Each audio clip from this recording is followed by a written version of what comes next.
I don't know if it's gonna be okay filming here.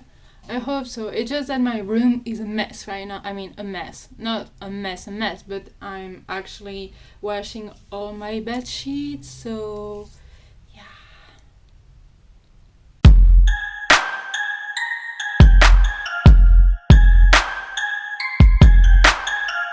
Hello wolves, what's up? Hope you're good. So as you can see in the title, today we're gonna review Onyx Ivory by Mindee Arnett.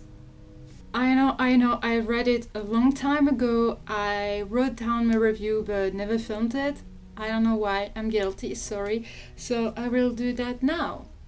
So first, this is a YA fantasy and it was rated 3.92 by almost 1,200 people. First, as you can see, the cover is everything I love and the black spray pages. So I got this book in my FairyLoot box, the May One Save the Kingdom, and I absolutely love that book so much. I gave it 5 stars. Yeah, I don't know what I was thinking about, but yeah, I gave it 5 stars. And well, let's talk about it. The story takes place in Ream, where we're gonna follow the story of Kate. Actually, everyone calls her Traitor Kate because actually her dad tried to kill the High King of Ream. So yeah, she's Traitor Kate now, even if she didn't do anything. I mean, she's just being the daughter of a traitor, I guess. So yeah. She works for Relay, the royal courier service, so she has to go from point A to point B as soon as possible, and alive, yes alive, because there are night drakes. So night drakes are dragons that only attack at night. Kate, Bryden, or Traitor Kate will go on a mission, and in the middle of the night she will see a group of people that have been attacked by night drakes, but it seems very odd because it seems that it wasn't during the day, so kind of weird for the night drakes. But everyone is dead except one guy. Corwin is alive and he's the son of the High King, and Kate fell in love with him a long time ago and she swore to herself that she will never think about him again.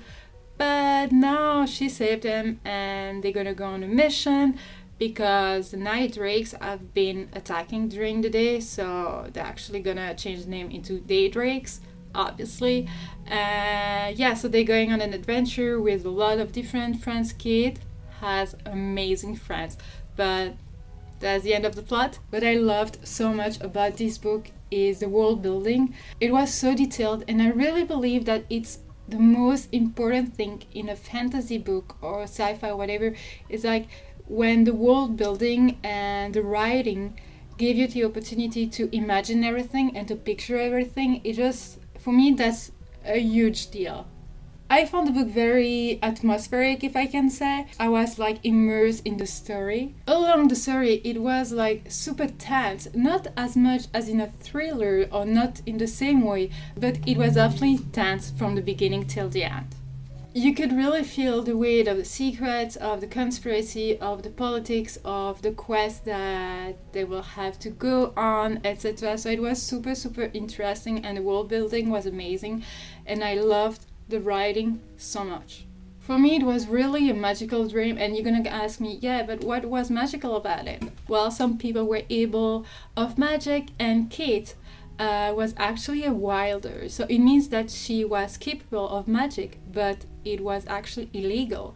So she was able to control animals' mind, which is like awesome, but she had to hide it from everyone except her 2 best friends. She was able to talk to the horse. I don't want to say talk, but communicate with the horse. And so that's probably why she was so good at her job, and she always ended up well to the destination point. I loved how the story was split in 2 points of view, so Corwin and Kate, and it was told at the third person, which is something I prefer. Apparently, I don't know why, because sometimes it's just odd when a fantasy is written at the first person. That's maybe just me, but I noticed that in my last reads. I love how Mindee Arnett introduced us the characters, but pretty much everything in the story. Let me explain. Nobody at the beginning of the story introduced us to the world. They didn't describe us the world. They didn't give any explanation. So everything that was happening, we will learn it from Kate or Corwin's point of view through conversation with other people. So how come we know that she has power? Because of a story. So what I mean is that Mindee didn't add chapters explaining everything to us, but the fact that the characters had to go on a quest. They were trying to figure out some stuff. They had questions. They tried to find answers and everything, and they did that together. So the world building was introduced as like very naturally, and that felt so right. It was so natural that I didn't mind some tropes actually. I loved Kate so much, not because she has forbidden magic because of her history, but because she's strong and she honestly doesn't believe that she needs any help, but actually she does. She seemed very natural, human, and it was kind of a trope, like she has forbidden magic, she's gonna be like the clue to everything, but actually it wasn't really the case in the book, so I really didn't mind that trope, the heroine having power and everything, being so strong, and also the fact that she has to team up with Corwin, who is a boy she loved in the past, and she tried to forget him, and she actually did. That's usually a trope I'm not falling for, but the way it was written and introduced to us, it totally worked. I love Kate. She was strong, as I said, fierce, very loyal, maybe a little bit too stubborn, but she was super funny as well. I feel like all the characters were real with multiple layers. They weren't perfect anything. They were believable, realistic, relatable. They were funny all together. They seemed like they were a real team and they were stronger together, which makes everything nicer to read about. Also, something I loved about it is that they were complaining about some stuff. They were going through hard stuff, but they were not childish. They weren't whining or complaining all the time like some characters in other books can do, oh, I have a power but it's forbidden, I cannot use it, oh, what's gonna happen if, you know what I mean, they knew it was illegal, they did it their way, and they knew they could have to pay the consequences, and it was like an adult childish thing. They were not black or white, they were like a healthy mix of that, pretty much like the cover and the title actually. I love Kate's friends Signe and Banner, and I also loved Corinne's friend Dal. They were so cute, I wish I had friends like them.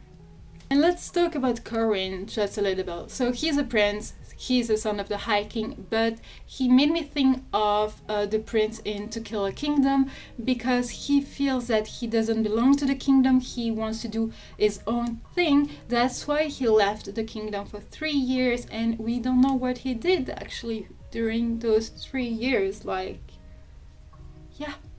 He's kind of insecure, and he doesn't have a high self-esteem, I believe. He doesn't like himself because something bothers him so much. He's not doing that great, and he regrets a lot of things, a lot of people do. So they were so relatable, and yeah. I really had a blast reading this book. I enjoyed every single page, every single character. They were realistic and everything. They were super fun to read about. This book is not about romance, it's not about a love story, it's about fighting for whatever you believe in and for whatever you think is right. It's about defying labels, authority, and fate in some kind of way.